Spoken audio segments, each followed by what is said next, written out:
세계 최대 파운드리 대만 TSMC 주가가 엔비디아의 깜짝 실적에 사상 최고치 행진을 이어가고 있습니다. 호실적을 기록한 엔비디아의 주요 협력사죠. TSMC도 상승 모멘텀을 받는 것으로 분석되고 있습니다.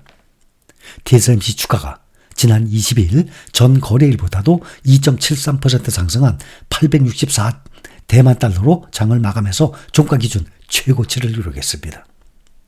모건스탠리는 앞서서 엔비디아의 실적 발표가 엔비디아 반도체 제조를 맡고 있는 TSMC 주가에 상승 압력을 제공할 것이라고 전망한 바가 있습니다. 모건스탠리는 TSMC는 엔비디아 인공지능 프로세서를 독점적으로 제조하고 있고 엔비디아가 인공지능 프로세서 판매를 통한 매출 증가세가 강력할 것이라고 전망한다면 그만큼 TSMC의 매출 증가세도 강력해질 것이라고 내다보고 있는 것입니다. 그래서 현재 원화로 투자 중인 에이스 글로벌 반도체 탑4 거기에 보면 엔비디아, TSMC, 국내 삼성전자, ASML 모두 들어가 있는 종목 아니겠습니까? 앞으로도 항상 말씀을 드렸지만 올 연말, 앞으로 3년 후, 5년 후 이 주가 수익률을 비교를 해보면 상당한 차이가 날 것입니다. 엔비디아가 주도하는 AI 밸류체인에 탑승한 국내 기업들의 주가도 호조를 보고 있는데 특히 SK하이닉스 어제 주가가 20만 원에 마감을 하면서 사상 최고가를 경신했습니다.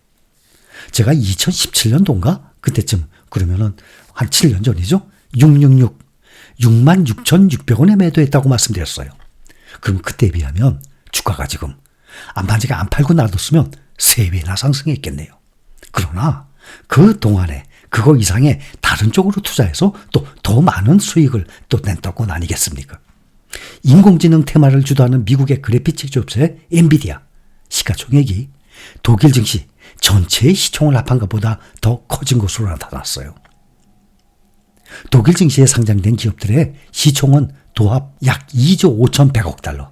그런데 엔비디아 시총에 못 미치죠. 엔비디아 시가총액이 오늘 장중에 주가가 10% 넘게 급등을 하면서 지금 독일 증시의 시총 총합이 2조 5,100억 달러인데 2조 6천억 달러를 넘어섰습니다. 엔비디아 한 종목이.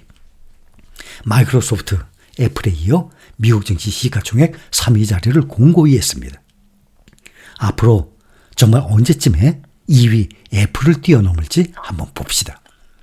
엔비디아는 가파른 실적 성장세를 보이면서 시총도 급격히 불어났습니다. 인공지능 혁명을 선도하는 엔비디아의 폭발적인 분기 실적이 발표됐지만 당장 이익 실현에 나선 것은 현명하지 않다라는 지적을 하고 있습니다.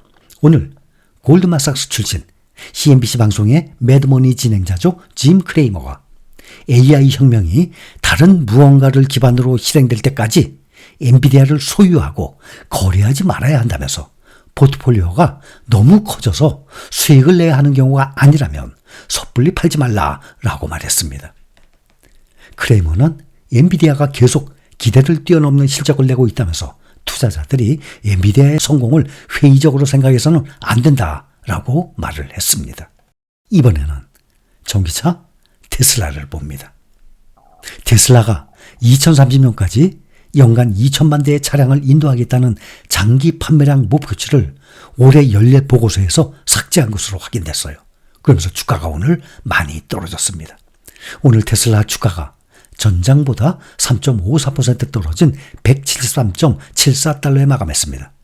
테슬라 주가는 어제도 3.48% 내린 바가 있습니다. 지난 21일 전기트럭 세미 생산 확대 방침을 구체적으로 밝힌 뒤에 주가가 6.66% 반짝 상승했다가 다시 이틀 연속 크게 하락했습니다. 테슬라가 오늘 2030년까지 연간 2천만 대의 차량을 공급하겠다는 기존 목표를 자체 보고서에서 삭제한 것으로 전해졌습니다. 테슬라는 2023 영양 보고서에서 우리의 목표는 가능한 한 많은 테슬라 제품을 판매해서 화석 연료를 대체하는 것이라고 밝혔습니다. 앞서서 일론 머스크 테슬라 최고 경영자는 2020년 보고서를 발표하면서 2030년까지 2천만 대의 차량을 판매하기를 열망한다고 밝힌 바가 있습니다. 이 같은 내용은 21년과 22년 보고서에서도 담겨 있었습니다. 그런데 올해 보고서에는 연간 2천만 대 판매라는 장기 목표치를 담지 않은 것입니다. 테슬라가 발표한 연례 영양 보고서 2023에 장기적인 판매량 목표치가 제시되지 않은 점이 투자자들을 실망시킨 영향으로 풀이됩니다. 테슬라는 앞서서 2021년 영양 보고서에서는 2030년까지 우리는 연간 2천만 대의 전기차를 판매하는 것을 목표로 하고 있다라고 밝혔고, 2022년 영양 보고서에서는 우리의 목표는 2030년까지 연간 2천만 대의 차량을 만들고 인도하는 것이라고 했습니다. 그러나 이번 2023년 보고서에는 우리의 목표는 가능한 한 많은 테슬라 제품을 판매해서 화석 연료를 대체하는 것이라고만 쓴 것입니다. 이에 대해서 외신들은 테슬라가 로보택시로 초점을 전환을 하면서 전기차에서 멀어지고 있다는 또 다른 신호다라고 평했습니다. 테슬라가 자율주행 기술을 주요 성장의 원천으로 삼으려 한다는 것입니다. 다만 이 같은 테슬라의 행보는 투자자들에게 실망감을 안겨준 것으로 보입니다. 테슬라는 지난해 180만 대 차량을 판매했고, 이런 실적을 발표하면서 올해는 현저히 더 낮은 판매 성장률을 보일 것이라고 예고한 바가 있습니다. 실제 테슬라의 올해 1분기 매출은 전년과 1년 전과 비교해서 9% 감소했습니다. 1분기 순이익은 11억 달러로 전년 동기보다 무려 55%나 줄어들었습니다. 테슬라의 주가, 엔비디아 지금 올해 들어서 115% 올랐는데 테슬라의 주가는 올해 들어서 이날까지 30%의 낙폭을 기록하고 있습니다.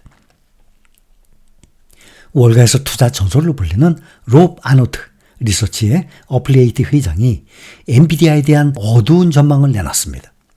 아노트 회장은 엔비디아가 현재의 지배적인 시장 점유율을 유지할 수 없을 것이라면서 주가에 거품이 많이 껴있는 상태라고 강조했습니다.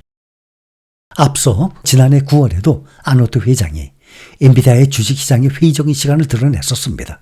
아노트 회장은 엔비디아 주가가 인공지능 열풍에 올해 들어서 3배 가까이 올랐다면서 이는 시장의 착각을 보여주는 가장 전형적인 이야기라고 설명한 바가 있었어요.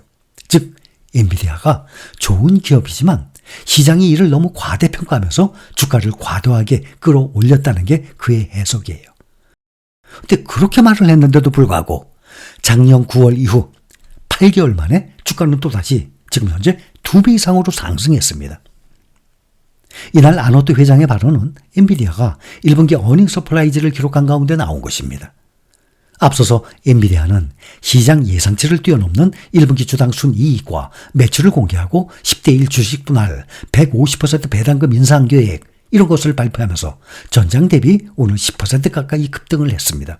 다만 아노트 회장은 엔비디아의 주가 상승 랠리가 지속되기 어려울 것으로 내다봤습니다. 그는 엔비디아의 1분기 호실적에도 불구하고 장기 전망에 대해서는 여전히 회의적이라면서 경쟁사 리스크를 가장 큰 이유로 꼽은 것이에요.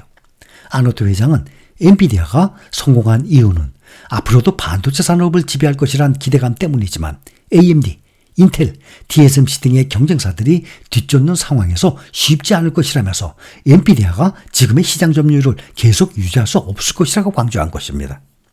또한 엔비디아의 주가 상승 랠리를 거품에 비교하면서 반도체 경쟁이 심화되는 과정에서 주가도 조정을 받게 될 것이라고 전망했습니다. 다만 엔비디아에 대한 글로벌 투자은행들의 반응은 대체로 호의적이에요. 오늘 뱅크 오브 아메리카 엔비디아의 어닝 서프라이즈 이후 목표 주가를 기존 1,100달러에서 1,320달러로 올렸습니다.